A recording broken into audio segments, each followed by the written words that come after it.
Coming up today on The Fit Mess. I want to be everything I can be in this life. I want to do everything that I aim to do. And damn it, if this stupid shit that I experienced when I was 7 is going to stop me from doing that, that's not acceptable. That's Chris Michael Harris, host of the StartupU Podcast. Today, we'll talk to him about how he burned out early as a successful entrepreneur and how he rose from the ashes physically and mentally. And we'll learn more about some of the more experimental things he's tried in order to heal. But first, I'm Jeremy. And I'm Zach. We've spent years pushing ourselves to learn more about our own physical, emotional, and mental health and picked up a few coaching certificates along the way. But really, we're two guys who got sick of our own shit and started making changes to be healthier, happier, and live more meaningful lives. And each week, we talk to world-class experts with advice to help you do the same. Zach, one of the things we're going to talk about with Chris today is something that you and I talk about a lot on and off the mic, and it's the idea of the things that we attach ourselves to, the things that our ego holds on to, that we make a part of ourselves. And I first recognized this in some of my first jobs working in radio, because it was cool, right? I had a cool job in radio. Who the fuck works in radio? That's pretty cool. And I just clung to that. Like, I was so afraid of losing that job, because who the hell am I if I don't have this cool job? And if I end up going working at, fill in the blank burger joint, and, all of a sudden I'm not special anymore. And there's so many things since then. Even podcasting to some degree is very much a part of my identity. For years, alcohol was a part of my identity, publicly and, behind closed doors. So what Chris shares with us today about how that burned him out so badly by attaching himself, by attaching his identity to things and industry. There's so many powerful lessons in this conversation today. Years ago, and I think this was kind of it was the pivotal moment for me. Like, I had been on like a health kick for the most part up until I think 2015, but this was the pivotal moment for me because I actually lost my identity. I had a job where I had teams of people and I was really good at it, and it was really like who I was. You knew me then. I was always on my phone. I was always working, and like, that was me. Yeah. And I decided to take another role, and my whole team went away. I went back to like just being an individual contributor, and like my world disappeared overnight when I left that job. And I had no idea how tied I was to that and how much it was my identity. And I spent the better part of 2 years figuring out who the fuck I was, because I didn't have me anymore. Yeah. Fast forward to now. There have been a few changes in the last year as well, things that are very much a part of what is typically your identity. Yes. But because of all the work that I did in the past, like it didn't phase me as much. Like, it still phased me. But again, job related, I left a job that was really toxic. I didn't have anything lined up. Like, I just walked away from my job, but it didn't hurt me because my job was not my identity. However, the other thing was walking away from my marriage. That was very much a part of my identity, because my ex and I would put on the show of we are a happy couple and we do the things together and we go on vacation and all of that. So that one hurt a little bit, like from an identity perspective. Yeah. But again, had I not done all of this work in the past of like going, who the fuck am I? It would have hurt a lot more. So I walked away from that going, okay, well, I'm not married anymore, which is a huge part of anyone's life who's married. But I have a really good sense of who I am, what my values are, and what my identity is. So it definitely didn't hurt as much. But God, if I hadn't gone through that back in 2015, I would have been destroyed by this last year. I think I had something similar. I don't know that my work in it was as intentional maybe as yours, but I remember having bounced around in radio jobs a little bit, as you do in that industry, and sort of realizing that I shouldn't attach myself to whatever show I was producing or whatever project I was a part of. And it got easier to just start seeing work as, oh, that's just, they're just the ones that pay me. They keep the lights on. That's not something that is me anymore. And I think that realization, I sort of just started applying accidentally to other areas of my life. And I think that's what made it, I'm not going to pretend it's easy, but it made it possible for me a year ago to sell my house, leave my town, my family, my friends, my country, and go and live this whole other life in a whole other place where I know nobody. And it's really interesting. It's a weird place. And maybe you're feeling some of this too, but it's a weird place to be in when you do sort of have a clean slate And even if you know yourself, I think there's still a bit of a mask that you wear in general with people, and you have to sort of decide, who am I to them? Like what version of me do I share with these people?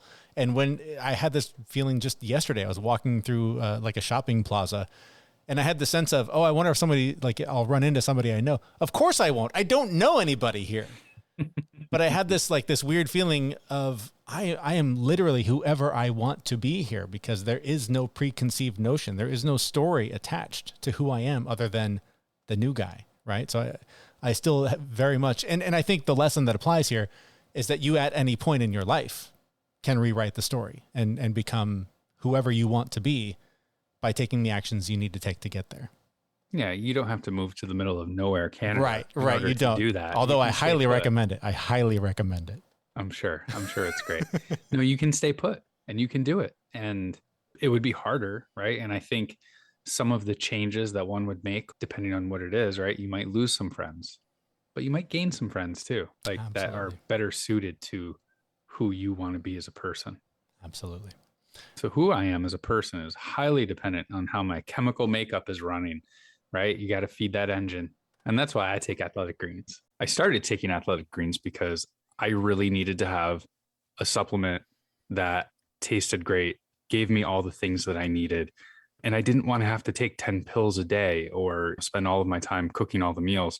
I try and get my nutrients from food, but let's face it, we don't get everything we need every day from food. So Athletic Greens was a great solution for me. It tastes great, gives me everything I need for more energy, better gut health, optimized immune system. It has less than a gram of sugar, and there's no nasty chemicals or artificial anything, and it actually does taste good. And for what you get, it's less than $3 a day. And right now is the time to incorporate better health, and Athletic Greens is a perfect start. To make it easy, Athletic Greens is going to give you a free 1-year supply of immune-supporting vitamin D and 5 free travel packs with your first purchase. All you have to do is visit athleticgreens.com/fitmess. Again, that's athleticgreens.com/fitmess to take ownership over your health and pick up the ultimate daily nutritional insurance. That link will be on the show notes, and it's plastered all over our website at thefitmess.com. All right, as we mentioned at the beginning of the show, our guest today is Chris Michael Harris. He's the host of the wildly popular StartupU Podcast. We had a great conversation with him about how he burned himself out really badly by being a constant go-getter, overachiever, the lessons he learned from that, the corrections he had to make to his health to get that back in line, and some of the more experimental things he's doing now to keep going even further. Obviously, you guys know me to be an entrepreneur. I kind of just fell into that. I always say this: it's a lifestyle, not a career. And most of the people, my show, that's what we talk to entrepreneurs, and I've done like 300-400 of them. And I would say that the common denominator is we're doing something outside of the 9 to 5. Like we all understood very inherently at a young age that there was another way to make money that was better suited for us. I'm not saying that entrepreneurs are purely born and not bred or created, but I think that there's a lot of us like myself that we just kind of always jive with that, right? So even way back 10, 11, 12 years old, I was doing lawn care businesses. By the time I got to high school, a buddy of mine and I made that like a more real thing. And we made $16,000 between my junior and senior year in high school. Got to college, more of the same, started a moving company because the building I lived in sucked to move out of. That within 72 months later became a multi-million-dollar moving and installation business. Learned so much along the way from that experience that I wrapped it up into doing what I do now, which is providing online education, information, products are a vastly growing industry. And so helping other people through the experiences that I've had kind of navigate how to start and grow a business, but to do it successfully and not feel like you're pigeonholed to the 9 to 5. And there are other options that are viable, not just to replace your income, but also to create generational wealth. That's all awesome and very similar to what we do here with our own sort of health journey and helping people along the way with our own experiences and what's worked and what's not worked for us. And I know along the way for you had your own health issues. And so I was hoping to dive into that a little bit. Can you tell us a little bit about that process and what you learned about yourself and what happened to you? Yeah, it wasn't a death sentence, but it was pretty damn close. So in the middle of that moving company builds, like I mentioned, we did get into doing some installation work and we were traveling all over the country and 32 states and hundreds of employees and all this and that. And I was taking red eyes and driving. In a 10-day span, I drove from the equivalent distance of New York to LA and halfway back in 10 days, just all over the country. It's funny when you look at the map of the country, it doesn't look that big, It's like, oh, Georgia to Nebraska. It's just like here to here. And it's like, yeah, but that's like 26 hours. Yeah. So it was just so much growth, man. We were just trying to keep up, and I'm having to fill in wherever I needed to be. And I really wasn't taking care of myself. We found out later on that it was more so a lot of these things kind of began at a younger age, the issues that I experienced. But definitely the catalyst was living in a way, drinking a lot in college. It was kind of the perfect storm. But the final like nail in the coffin was those 4 years of just abusing my body for that business, right?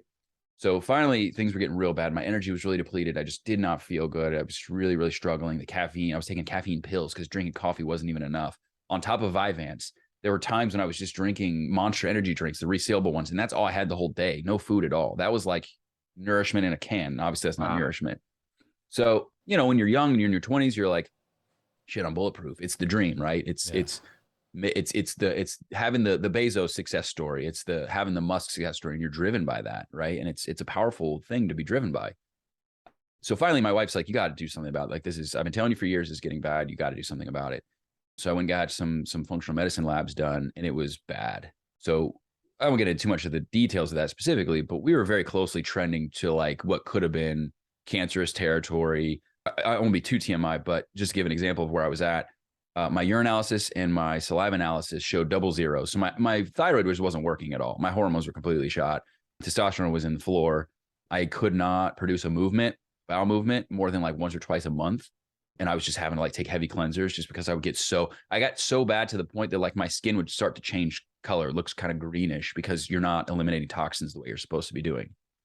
So a lot of the pharmaceutical remedies that I was on, because I had experienced some of those issues previously, the Vyvanses and the antidepressants and stuff like that had kind of actually exacerbated the problem. So it was like, you got to get off of these.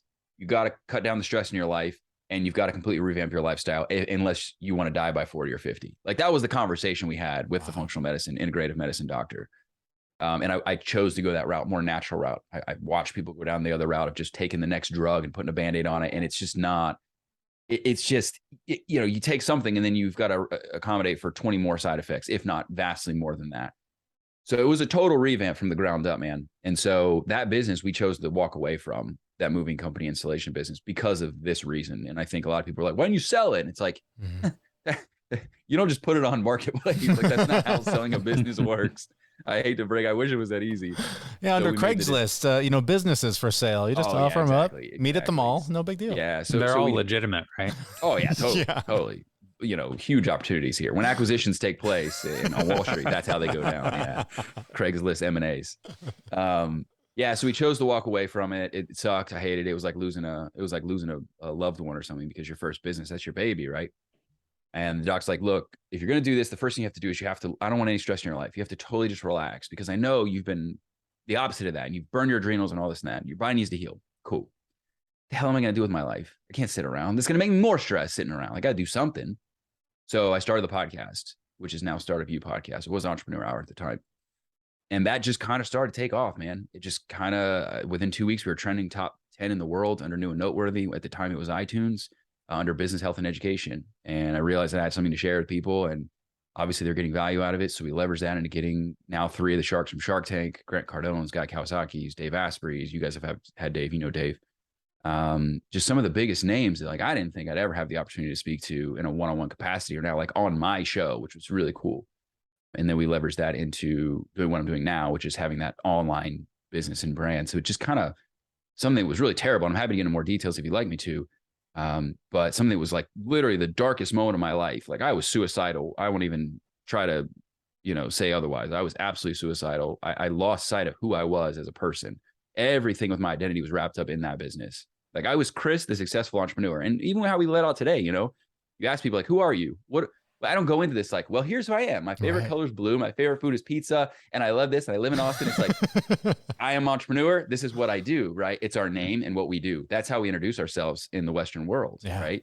And so when you lose that and you've built your whole identity and you've poured everything you have into it, and you're seeing your friends, family members and stuff like that, they're off into the world, they're having kids, they're buying homes, and you feel like you're starting from scratch and you've sunk 10 years and everything into it. And you're like, shit, like now what, And now, not only that, my wife has to kind of carry the ball for a while. So I'm having this like crazy amount of guilt because I'm having to pass the ball to her. And I'm like trying to be like a conciliator or to her to, you know, help her kind of grow her business, but I can't do the pushing and the heavy lifting. I always say this. It's like if Wolverine lost his ability to heal. Like that's what it felt like. I was kind of like naked out in the woods. You know, I was like, what do I do? You know, I've lost my superpower, which was to work hard. So it was a really trying time in my life, man. And I was forced to really address a lot of really deep, dark rooted issues that were really driving me in that unhealthy manner and that unhealthy way. Right. And having to reconcile these things, because I heard this guy talks about it really interesting. I actually found him on TikTok. He talks about this thing, he calls it the tunnel. He says you go from starvation into starting to thrive. And then you enter this season called the tunnel. And the tunnel is basically like you lose everything. Right. And this doesn't happen to everybody, but for high achievers, like big, you know, folks like that trying to do big things in the world, the tunnel, like everything feels dark. You can see maybe a little light at the end of the tunnel, but for a while you're in total darkness. When you get to the end of that, you have one of two ways to go. You can either accept that defeat and you can just go and try to play not to lose, or you break through and become what he calls a king, you know, become the person you were intended to be. And when he says that, I'm like, holy shit. Like, is this guy living in my life? Like, it's exactly, you know, how I felt throughout that process. But during that time in that tunnel, man, you really have to face your demons. Like I always say this, entrepreneurship of all things that I've experienced in life, it's going to pull out the good shit in you and it's going to pull out the bad shit in you. Like you're going to find both. You're going to find all the ways that you didn't realize what you're capable of. And you're going to find all the ways that you're carrying baggage, for lack of a better term, right? You're going to find all the ways that you are your own worst enemy, which I think is very applicable to what you guys talk about. So you mentioned, you know, we could go into more detail if we wanted, and I do want to some extent. I know that like gut health was very important for you in your recovery, but can you just talk a little bit more about being down there at the lowest point and what you had to do to like mentally pick yourself back up? Yeah, I think the thing is, man, is you can't trust yourself when you're there, because you're neurologically, I don't know if people understand purely, you know, how the gut brain axis works, but effectively you produce more neurotransmitters in your gut than you do your brain, and people don't understand that. The gut is the second brain of the body. You have more nerve endings in your gut than you do your actual spinal column, which is nuts. People don't think about that. So when you have that, not only just the gut issues, but the other rampant issues that as we kept unearthing things, we kept finding. I mean, it was like a chain reaction. It was everything that needed to be addressed to a large degree. All the major ones anyways. You can't trust yourself. You can't trust your thoughts. You really can't. So for what I did was I would find my North Node, and that ended up being mentors, positive examples, working with therapists. You know, it was like, you're not going to make any major life decisions right now because you're a wounded bird. You've clipped your wings. And so your mind is in a place of, oh my God, I gotta get out of here, but I don't have a wing. And so you can't trust your thoughts. As crazy as that sounds, like I wish I had the mindset now, Zach, that I had back then when I was going through that, because I would have been able to pragmatically work myself through it in a much more seamless manner than I did. But it's impossible to explain unless you've been there. There's not rational deduction that's going on in your mind. It's like pure survival mentality every single day. And so you have to lean on people. You have to lean on your doctors. You have to lean on your therapist. You have to lean on your spouse. You have to lean on mentors, coaches, whatever you have at your disposal to kind of help you see what you should be doing. Right. So my business coach and mentor had been through a similar situation on more than one occasion. He almost died more than once. I told him I'm never going to hang out with him because in person more than 5 minutes at a time, because I'll probably end up come close to dying how much he almost dies. But he kind of was one of my North Nodes. He was like, this is what you need to do. Here's the playbook. And I just executed and followed it. Doctors, here's the playbook. Execute, right? Like no major decisions, make your life as stress-free as possible, and just follow the resources that you have at your disposal and put them, or YouTube videos, find people online. You know, I found a couple of influencers, like in the health space, not influencers, actual physicians that I followed. Okay, great. Take notes. Right. So I had to kind of let go and put it in other people's hands to a large degree. And then finally we started to see, okay, there was the spark. I called it the spark. Like my brain started to thaw out. Right. We felt kind of a spark. I started coming back. And, you know, then I could start to make more decisions for my career, my life, and new ideas and, you know, stuff like that. And all that stuff had gone away. Like once we ripped the Band-Aid and I stopped taking the Vyvanse and antidepressants, it was like, it was zombie mode. There was just nothing going on, you know? So leaning on a lot of those things and then slowly getting to the point where I started to trust myself again to start making decisions, because otherwise I'm going to make really bad ones, to be honest. I want to go back to that part where you're sort of in the tunnel, mostly because I'm kind of in the tunnel right now. I left, a 20-year career in radio. For the last year, I've been throwing everything I have into, trying to grow this thing. And I'm in same thing. My wife is the one with the full-time job. I'm the one doing this, and breadwinner status went away, all of that. And I'm leaning hard on what you're talking about, finding the mentors, finding the people with the resources, the advice. One thing there is no shortage of in the world right now is advice. Yeah. So how do you know, I guess, who to listen to? Who do you trust? Because I'm getting to a point where I'm starting to believe that any coach, any mentor, if you follow their plan, it will work. Yes. The trick is to not get distracted by every shiny object that comes up that says, oh, but have you thought about it this way? What about this? Have you thought about this? We can do this in 30 days. You're flooded with your life can be fixed if you just do what I say. So how do you know who to trust, and how do you navigate that? It's a fantastic question. And I did the exact same thing that you're talking about at first. It was like, and honestly, I said this, I love Gary Vaynerchuk. I think Gary Vaynerchuk is fantastic. Totally. Gary Vaynerchuk is my effing kryptonite when it was in that season, because his mechanism was my fallback. Same with, I would always, like I said, that was my Wolverine, just work harder, work harder, work harder. And that I had to learn that wasn't the problem. Who Gary Vee's talking to is the kid that's living in mom's basement at 33 and playing video games. That ain't me. So for me, that's too much. That's like, that's like steroids for a racehorse. Like, it's just too much, right? Right. Same with Grant Cardone, 10X, bro. I've already 50X'd, right? Like, I grew nothing, literally an idea into a multi-millionaire company when I was 25 years old. Like, that's not my problem, right? So I needed other outlets and other things that I needed to find. And I say this, there's a book that you should look into. It's called The Shallows. It talks about what the internet is doing to our brains. Really fascinating. One of the things that it talks about is cognitive overload, right? So we're giving ourselves, your working memory can retain about 5 to 7 things, and that's even been found to be overstated. So what that means is, like, if somebody's listening to this episode, they're going to retain about maybe 5 to 7 things. If they really go through what's called schema, right, which is where the brain actually takes things from working memory into forming long-term memories and then makes neural connections into how they apply that into your life, right? So your brain's going through that process on its own. Working memory is like jotting something down on a notepad. The long-term memory is like your RAM, right? That's like your deep, like, you can store so much stuff in your, like, that deep level part of your brain, right? The problem with what you're talking about, and why I referenced the book, is a lot of us right now, with the way we're using the internet just all day, nonstop, it's changing our brains. And what they found was, studies are showing, just an hour a day for 5 days. It was I think they did at Berkeley or something like that, a study, was changing people's brains, the way their actual neurons were firing after just an hour a day for 5 days. We've lost our deep thinking abilities to a large degree, which is why the book is called The Shallows. We're really burning out our dopaminergic responses, which means dopamine receptors are just completely burned. So you don't have that, like, work really hard to get that reward, and it makes the reward that much better. Why? Because you can just go to your phone and get the same dopamine response. Right. I'm not saying that's your issue, and per se, but I do think that the other one, the core premise that applies is there's too much damn information. One of the most beautiful things that I experienced with that first business, because this was like, we used social media to grow that first business. This was circa like 2012, 2013. But man, I call myself a pioneer. I was just out there just doing it. And I wasn't on social media, and I wasn't on the internet. I was just figuring shit out on my own. Now, that's a painful way to do it. And that's too far the other way, way too far the other way. My life could have been so much easier had I not done that. But there was beauty in just being in the silence. And we don't give ourselves permission to just be in the silence and to figure things out. So I always say this, but finding a coach or a mentor is like dating. That might sound weird because maybe you've got like a male coach and you're like, well, that sounds weird. I feel like, oh, whatever. But it is. It's like dating. So you need to find people that have similar values. You need to find somebody who has a similar orthodoxy, or one that you feel like is best suited for you. You need to find somebody that has done something that you feel like aligns with your skill sets. I could do that.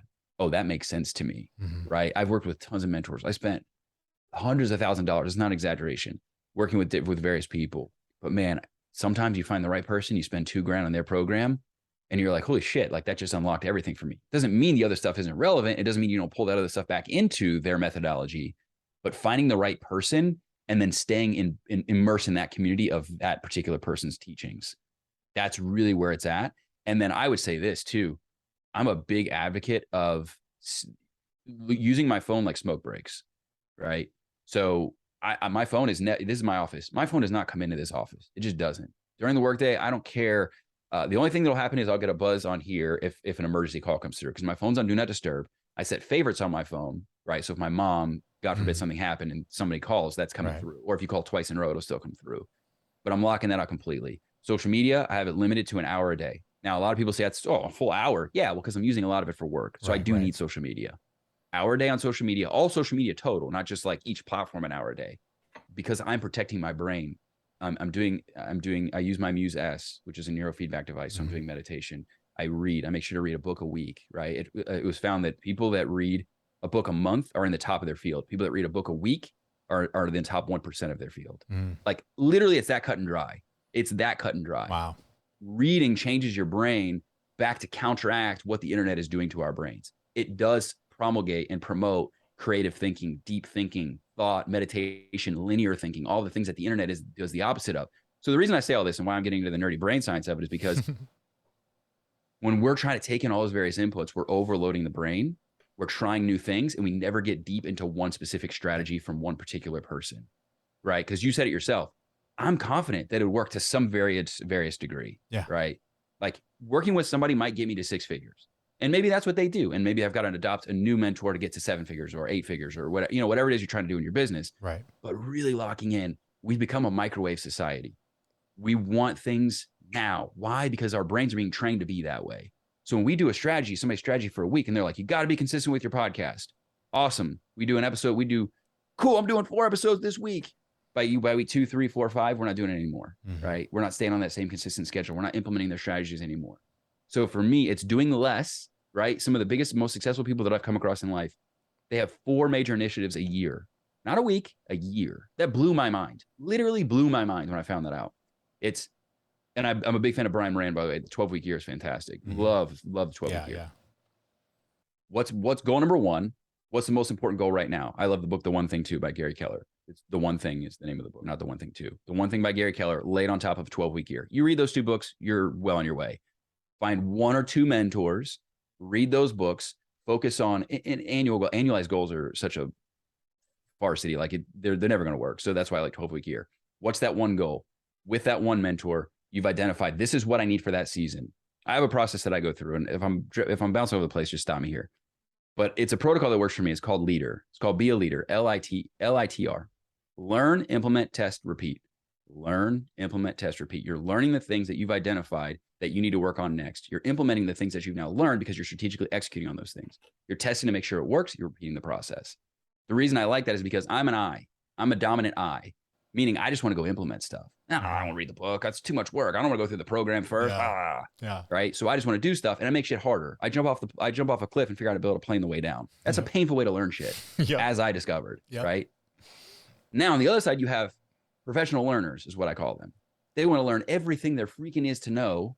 And it's really an excuse because they're scared. They're afraid they're going to fail. So they feel like they have to know everything and know the manual, read it upside down 3 times and backwards before they actually try something. They need to kick their ass into motion.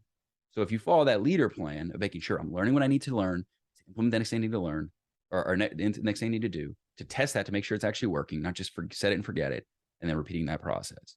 So I feel like if you limit your scope of the people you're following, identifying the people you need for that particular season, implement it and determine what's the one thing right now of all the things I could be doing from the book, The One Thing, using the 12-week year to identify this is this quarterly goal. I'm just focused on that. And use the leader method, I feel like you are on your way. You will find your way out of that tunnel extremely fast. Wow. I have so many questions about so many things. About everything that you just said. And I do have to say, I think we talked about it before, but I have my social media set for 15 minutes every day. So that's beautiful. It's even better. It is the best. Yeah. But I do want to switch topics because we have a limited amount of time. And I'm actually I'm reading a book right now called Spirit Tech, and it's about consciousness hacking and how you use technology and tools and potentially drugs to like unlock things quicker than you normally would. And when we were on your show, you mentioned psychedelics and that you're starting to experiment with those. So I would love to hear a little bit about that experimentation, what you're experimenting with and why you're doing that. The Yeah, don't tell the ATF that I'm talking about this. I guess that would be the one. Right? The DEA would probably be more likely. DEA, ATF, whoever would be the three letter that would come after me for this one. Yeah, man. So I mentioned when I was in that dark tunnel season that you really have to face your demons and realize the reasons that you kind of created and manifested the realities of your life, right? I'm a big believer. I'm a huge Christian. So a lot of people were like, wait, what? This Christian guy's into psychedelics? That's kind of oxymoronic and he's been led astray. But anyways, yeah. So for me, it was like a lot of the issues were actually leading me away from trusting God with the decisions I was making in my life. Like they really were providing a separation to a large degree. So I guess kind of go back to square one here in that season, the dark season, did a lot of the rat conventional therapies and talk therapy and stuff like that. And I would just hit these walls. I just feel like they owned me. Like no matter what I did, I just couldn't. It was like I was wrestling a walrus. Like I just couldn't do anything, I couldn't move it.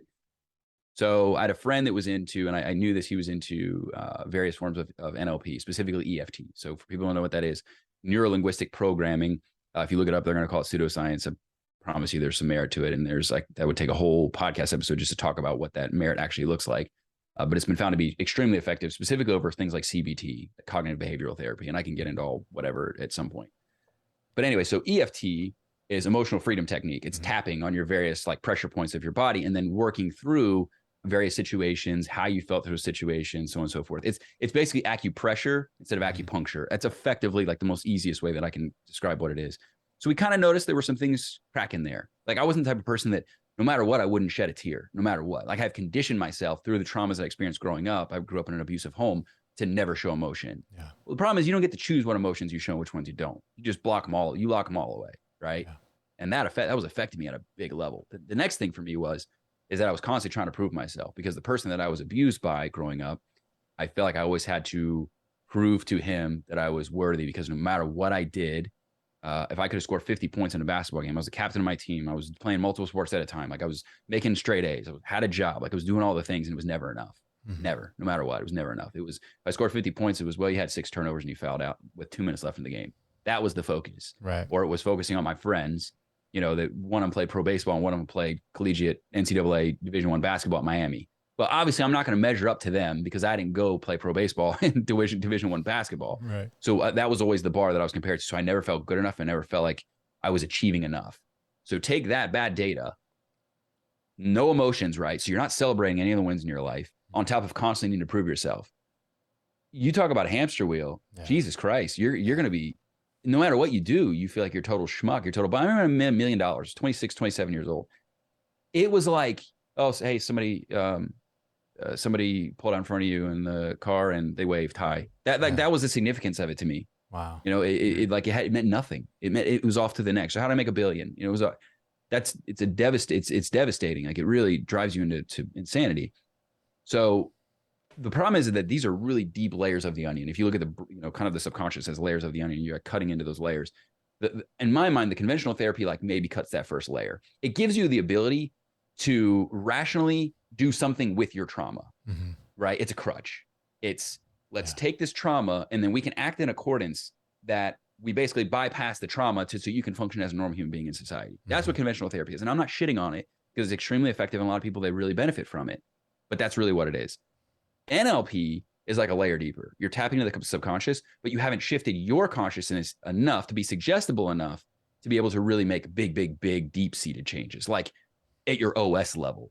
Like you could change the cover you put on your phone, or you could upgrade and put a new wallpaper on your screen, or add new apps and new bells and whistles and stuff. But you ain't changing the OS with NLP alone. You're just not. So finally, and to much of my probably reluctance, I kept hearing 4 times in a week, 2 weeks. Hey man, you gotta try psilocybin. It's changing my life. It's changed my life. It's like, trust me, it's not what's been depicted. Mario's not going to jump out of the screen and try to fight you. Like that's not what happens. Like the room doesn't melt. People don't scream at you. Like it's so exaggerated. That's not what happens. Okay, perfect. I'll try it.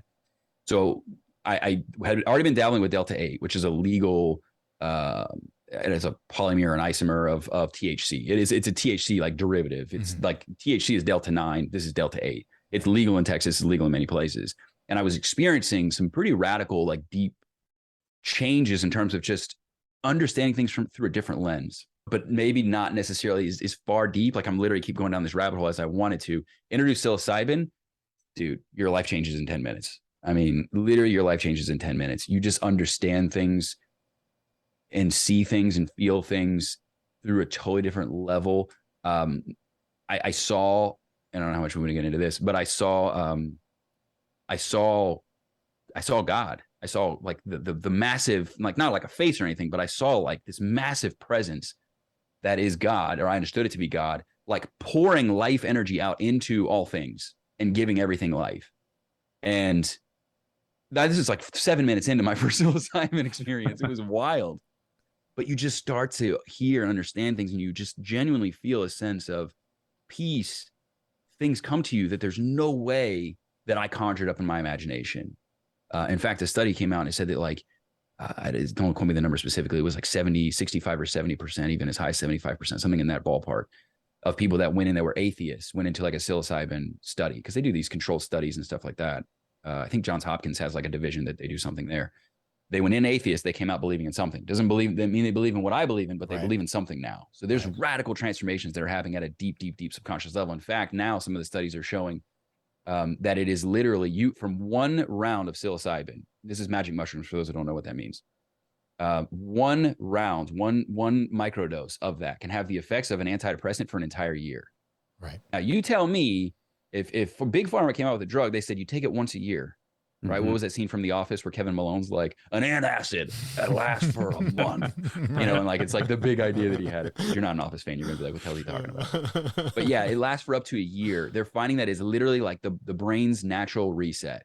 It literally is changing the brain in ways that we can now measure, which is unbelievable. And it's really powerful. It's helping people with things like depression, with addiction, with the things that I mentioned, right? Trauma is a huge one it's helping people with. Really just having a deeper and better and broader understanding of life. For me, and the prove myself bug, it just got completely destroyed because I went to a deep like soul level where I forgave this person. And I won't say who, because I don't want to disrespect this person while this person's still alive. I said I wouldn't do that until this person passes. This person forgave him at a deep, deep, deep level. And I just immediately just started bawling like a child, like just started bawling in a way that I haven't cried in years. And people started noticing like, man, you're so much more present. Like you're so like, I feel you more, right? You're not like stone cold and behind this, you know, really iron tight wall and not willing to divulge or share things and stuff like that. It changes you. It literally changes you. And so I'm not here to tell people to go out and run and find a local street corner. I wouldn't do that. But if you've gone through all of the other things, if you've done the conventional therapy for years, you spent thousands of dollars. If you've tried NLP work, I did hypnotherapy, I did the EFTs, I did all those things. And there's still a block there. I 100% think that is something to explore. The good news is there are people called psychedelic integrative therapists, and they actually walk you through that. So they don't source it for you. It's like you show up and order it like McDonald's. You have to source it, and hopefully it's from a reliable source, which is probably why we should legalize it and regulate it, because that way we could actually know what the hell's in this stuff. You can also grow it at home if you want. Again, this is not advice, just telling you can if you want to. But if you source it and you take it to a person like that, they'll sit there with you through your trip. It's the most beautiful experience you'll have in your life. And having somebody there to walk you through it, it just helps. Even my wife, sometimes I'll be on it and I'll talk to her and we'll have like deep, profound conversations about our relationship and our lives together. And like, man, like, what was I thinking? Like, why did I do that? I'm so sorry. Like, you know, and it's just an amazing, beautiful experience. You just feel love and I would call it the Holy Spirit, but like you feel all these things kind of with you and you feel the room around you. And I mean, I could go into all these crazy experiences that I've had doing it, but man, I've heard people that have gone through, and I know some integrative therapists, psychedelic integrative therapists that have literally now changed people's lives to such a degree that people gave them season tickets to sporting events. He stays at their beach houses. I mean, they literally changed their life that they feel like he's part of the family now. So it's a beautiful thing. It's growing in terms of popularity again, which is amazing. And I highly recommend it to anybody that just feels stuck with something. And they're just like, I don't want to look back. This is me. I don't want to look back at the end of my life and be like, I could have been this, but these stupid things were blocking me. And I knew they existed. I knew they were there, but I couldn't do a damn thing about it. Yeah. Right. I want to be everything I can be in this life. I want to do everything that I aim to do. And damn it, if this stupid shit that I experienced when I was 7 is going to stop me from doing that, that's not acceptable for me. Right. Yeah. So that overcomes any preconceived notions I have about the therapies or what have you. And moreover, and then I'm going to stop talking here. look into, if you really want to understand, you're like, well, that's illegal. And, the pharmaceutical drugs are legal and they're blah, blah, blah. Okay. Look into how this stuff is made. Look into the vast amount of knowledge we have about the stuff that's made in a lab, the antidepressants, the side effects that they have, how bad that stuff is in relation to something like psilocybin. Because I promise you this, there's very few for psilocybin, and there's a plethora, like 200 pages long of things. Like Vyvanse, for one, it's not an antidepressant, is like a one molecule away from speed, the drug speed. Literally. Mm-hmm. The reason that we think that it's bad because it's illegal is because literally it's just that. I promise you, alcohol is worse for you drinking than psilocybin or marijuana or THC or Delta 8 or any of those things. 100%. It's just a societal norm that we've placed upon it to say that this is not good because someone said that it's illegal. Bottom line is this, and this is conspiratorial, so you can take this with a grain of salt if you want, or you can believe my viewpoint here. There's no money in people getting well. There's no money in people shifting their trauma in a few sessions. There's an amazing documentary on Netflix you should check out. I don't know the name offhand. I'll give it to you guys. You can put in the link if you want to in the description. But they talk about psilocybin specifically. And after three rounds, people are changing their lives forever. Like people that have OCD to the point that they almost kill their baby because they're so OCD have no discernible signs of OCD anymore from 3 microdoses of psilocybin. There's no money in that. There's just not. So follow the money, and you let that just determine what you believe in, but it's viable, and I'm a living testament to it. And I swear by it. I do it probably once a month. That's amazing. There are 4,000 questions left that we want to ask you, but we are actually out of time. We didn't even get to all the amazing things that you offer your audience. I told you guys. I can't stop myself. Well, we'll do it again sometime because obviously you have a lot to share, and this has been a lot of fun. So you are clearly a leader in sort of helping take care of your health, your mental health, all of that. Obviously, through what you're doing with the podcast and the business, you can help people sort of live the dream, chase the entrepreneur life. All of that. So where can we learn more about you and follow you online so that we can take advantage of all you have to offer? Yeah, the best thing to do if you're interested in starting a business is just check out StartupU Podcast. If you're right here on a podcast player right here, a podcast app, the best thing to do is just go over and look up for StartupU Podcast. StartupU, like university, one word, with Chris Michael Harris. That's me. And then the last thing I have for your audience, and this would be huge. I'd be forever grateful if you guys would do this. It takes 20 seconds. I promise you can scream at me if I lie. But what Jeremy and Zach are doing here, there's a lot of work, guys, that goes into that. It really is more than just sitting down and putting on a microphone and a headset and talking to somebody. So if you could, it's like leaving a tip for your waiter or waitress. It's free to do it. It takes you 20 seconds. Leave them a review and subscribe to the show. Those are 2 things that the podcast apps look for when they determine like how to show the show to other people, right? So if you do that for them, I'd be super grateful. And the check's in the mail. Thank you so much, Chris, for that and for everything you shared with us today. And looking forward to continuing to follow you and everything you're doing on your podcast. Thanks so much for your time today. Cool, guys. I enjoyed it. Our thanks to Chris Michael Harris. He's the host of the StartupU Podcast. You can find links to him and his work in the show notes for this episode at thefitmess.com. And this, I know, has become cliche in the podcast world, but Chris literally is one of those guys I could have talked to for hours. There's so many questions we didn't even get to. But I was thrilled that we got to spend some more time talking about his experience with psychedelics, with psilocybin. It's something that has been on my radar for a long time, and one that my therapist is constantly saying, I can't officially recommend, but you might want to look into trying some psilocybin because from everything that I've heard about it, everything that I know, everything I've read, it fast forwards therapy like 20 years in an evening, right? Like it's just an incredibly powerful healing tool. Again, anecdotally from what I've heard and from what I've read in different research studies. So if you have been considering that, maybe this is another reason to look further into that.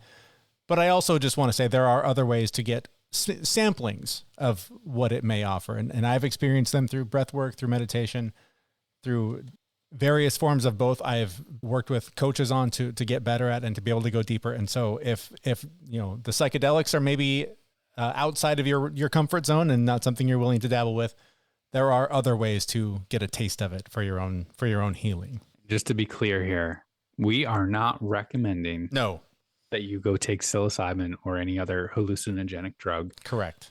We are recommending that you read articles about it and get curious about it and just take a look at it and then make a decision for yourself. From a very real and legally binding point of view, that is. Yes, I've done all the reading. I'm just going to say that of all the things I've seen about it, I'm very excited about it.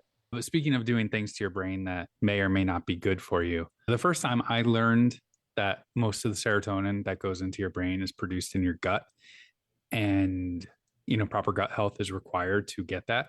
Like that just blew my mind away. I mean, or blew my stomach away. Like, which mind? Exactly. Like that gut brain connection that is clearly there. And like I've seen vast changes in my mental mood just by making sure I'm eating things that are appropriate for my gut health. I can't recommend enough, like going out, getting your gut biome diagnosed and figuring out what it is you need to do to make your gut as healthy as possible. Because holy shit, like that's like antidepressants right there. That has moved to the top of my to-do list. There are folks here in town that have been meaning for a year to look into and going in and visiting. And after this conversation, it's something I definitely want to do. And it's something even in the last week, I've been sort of getting my nutrition dialed back in to where closer to where I want it to be. And I can already feel the difference. It's just when you pay attention, when you track it, and when you're aware of what you're putting into your body and you're making better choices, you just feel better. And so if you can find out exactly what your body needs and the ways that your body can better absorb nutrition, I can only imagine that the possibilities of how much better I can feel even than I do now must be endless.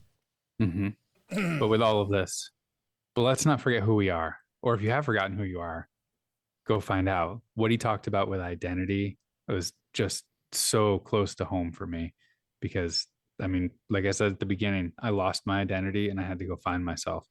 I think everyone should really have that deep work to figure out what their identity is and replace it if necessary. I think even you saying you lost your identity, I don't think accurately reflects what you went through. I think you, like so many of us, created a false identity in an attachment to a thing or to a title or to a responsibility that is in no way you. It is a set of things that you do that people identify as who you are, and it is not. You are not your job. You are not your car. You are not your spouse or your partner's partner. You are something else that functions within those relationships. And so, like you said, if you can do the work to get a little bit closer to who that is, by whatever means are safe, legal, and necessary, we highly recommend that you do that. I can tell you what I am. Yeah, what's that? Awesome. You know what else is awesome? Our Facebook group. You should totally join it. There you can connect with fellow FitMess listeners for monthly challenges, accountability to reach your goals, and just a cool connection with a lot of people on a really similar journey. And you can make fun of Zach. I keep trying to get more and more people to go in there and make fun of Zach. So please do that. There's a link to do that on our website, thefitmess.com, and that's where we will be back next week with a brand new episode. See you, everyone. We know this podcast is amazing and doesn't seem to lack anything, but we need a legal disclaimer. Prior to implementing anything discussed in this podcast, it is your responsibility to conduct your own research and consult your physician. You should assume that Jeremy and Zach don't know what they're talking about, and they're not liable for any physical or emotional issues that occur directly or indirectly from listening to this podcast.